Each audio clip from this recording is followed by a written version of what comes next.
Hey, hola a todos por acá, mi nombre es Roberto Cárdenas, soy estudiante de medicina de la Universidad de Antioquia y hoy estamos aquí para una nueva dosis de Solo Medicina. Hoy hablaremos sobre pruebas de función hepática, un tema bastante importante para lograr comprender la etiología de esas distintas afecciones de nuestros pacientes en cuestión, para por ejemplo distinguir entre los patrones hepatocelular o los patrones colestásicos.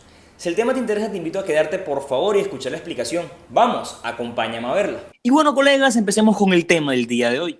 Pruebas de función hepática. Resulta que el hígado es un órgano que tiene demasiadas funciones. En primer lugar, tenemos que tiene funciones importantes en la hematopoiesis, en las primeras 12 semanas de la vida intrauterina, pero que luego esta función pasa a ser ocupada por la médula ósea. Tiene también funciones muy importantes en el metabolismo de carbohidratos, proteínas y lípidos.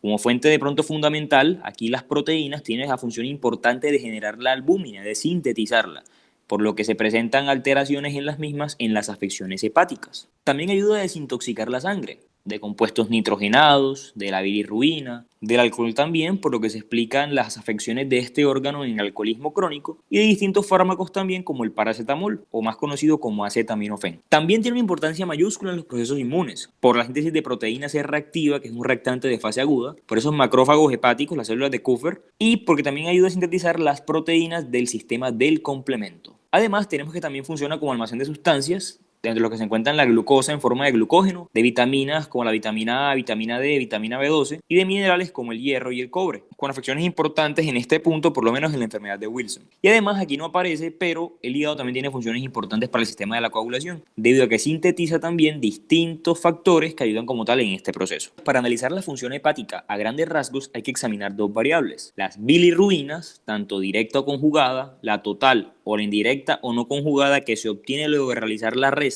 de la total menos la directa, y también hay que analizar unas enzimas, la aspartato aminotransferasa, AST, también conocida como GOT, alanino aminotransferasa, ALT o GPT. Cabe resaltar que esta alaninotransferasa es exclusiva del hígado, mientras que esta aspartato aminotransferasa se encuentra en otros órganos como por ejemplo el músculo, la fosfatasa alcalina, FA, y la gamma glutamil transpeptidasa o GGT, estas últimas dos enzimas que no son exclusivas del hígado. Es entonces cuando encontramos distintos patrones, dentro de los cuales se destacan un patrón hiperbilirrubinémico, un patrón hepatocelular y un patrón colestásico. Con respecto al patrón hepatocelular, tenemos que encontramos al examen un aumento de estas dos enzimas, la AST y la ALT, que son enzimas importantes para la función hepática, y es que son liberadas como tal cuando hay daño de ese parénquima hepático. Tenemos entonces que un aumento leve de estas dos enzimas hace referencia a procesos crónicos. ¿Como cuáles? Como una hepatitis vírica crónica o como una cirrosis crónica. Ahora bien, un aumento moderado de las mismas es compatible con una hepatitis alcohólica aguda o con una hepatitis autoinmune, teniendo muy presente que en esta hepatitis alcohólica aguda se rompe el patrón normal de esta elevación en el patrón hepatocelular. Me explico. Usualmente hay un aumento mucho más marcado de la ALT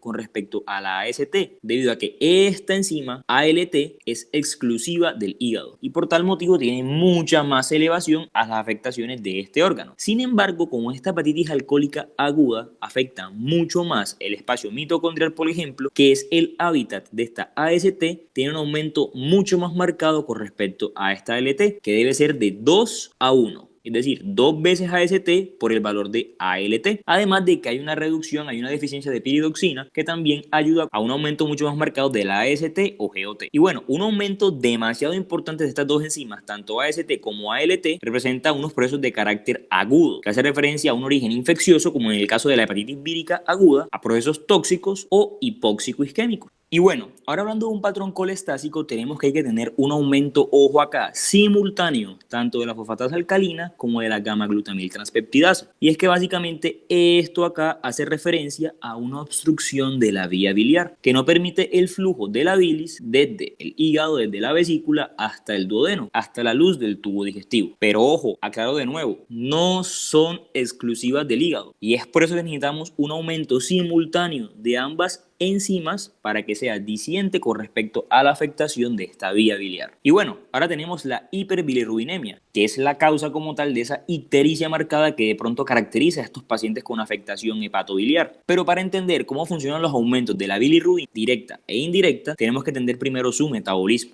Y es que la bilirrubina indirecta viene acompañada de la albúmina por el torrente sanguíneo, debido a que esta como tal no es soluble en el plasma. Esta bilirrubina indirecta entra al hepatocito separándose de la albúmina, y aquí sufre dos procesos de glucuronización. El primero mediado por la UDP-glucuroniltransferasa 1, que agrega el primer residuo de ácido glucurónico, y el segundo por la UDP-glucuroniltransferasa 2, que agrega el segundo residuo, formando así el monoglucoronato de bilirrubina y el diglucoronato de bilirrubina, ambos pudiendo salir por este transportador MRP2, que básicamente lleva estos productos de bilirrubina hacia la luz de la vía biliar, para finalmente llevarlos como tal hasta el duodeno. Es entonces cuando las afecciones que sucedan antes de este punto, es decir, de la primera glucuronización, van a tener como característica en el laboratorio un aumento de la bilirrubina no conjugada, pues porque aún no se ha conjugado con el ácido glucurónico, es decir, un aumento de la bilirrubina indirecta. Y las afecciones hepáticas que comprometan de este punto en adelante van a caracterizarse por un aumento de esa bilirrubina conjugada o bilirrubina directa. En este orden de ideas tenemos como tal que en la hiperbilirrubinemia indirecta podemos tener unas causas prehepáticas o hepáticas. En las causas prehepáticas está la característica hemólisis, que sea por una ruptura, una destrucción prematura de esos eritrocitos, es decir, antes de los 100 a 120 días. Y entre las causas hepáticas tenemos que cursar con un patrón hepatocelular usualmente. Sin embargo, en estas afecciones, como el síndrome de Crigler-Najjar o el síndrome de Gilbert, tenemos que hay una afectación o un déficit genético en el funcionamiento de una de esas enzimas, por lo que básicamente no va a haber una inflamación o un proceso de estrés en ese parénquima hepático y por tanto no va a haber un aumento de esta enzima, AST